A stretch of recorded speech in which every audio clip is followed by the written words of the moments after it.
There are, of course, an enormous number of emerging issues, and one can't predict what those are going to be in the next 20 years.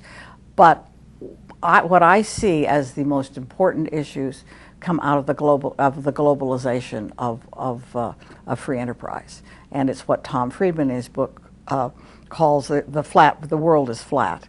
That is, the world is getting very much smaller, and the students that we graduate are going to go out and work for companies that work all over the world and deal with enormous problems that we can't even imagine.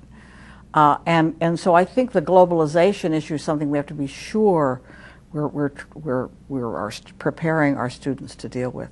And some of the problems I think they're going to have to deal with, one of them is global poverty. You know, 2/3 of the world lives under $1 a day, and you know, millions of children starve to death every single day. And I think that's something we can't ignore anymore. And then obviously the environmental issues. Everybody, that is on the front lines, the front agenda of almost every company, and can't be ignored globally. China now is taking this very seriously, although they have in the past not had a perfect reputation for pollution. So it's a global issue, and it affects all of us. And of course, pandemics. You can't, just because there is a disease in some remote area in Africa, you can't ignore that anymore, because as we learned with HIV, that disease comes right home.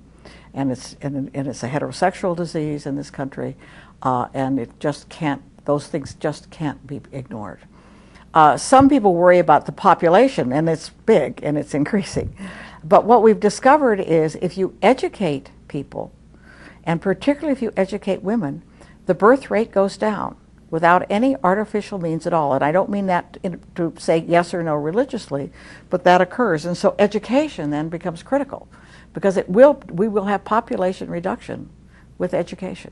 So I think those are some of the problems. And then of course the last problem is corruption. There's corruption everywhere, and we just have to clean that up. Because if I'm dealing with you and you're cheating me, think about Mr. Madoff, then I lose trust. And I don't just merely lose trust in you, I lose trust in investment, in the financial system, and then I lose trust in free enterprise altogether. And that, I think, will be really would be the downfall of what I think is an economic system that actually works most of the time.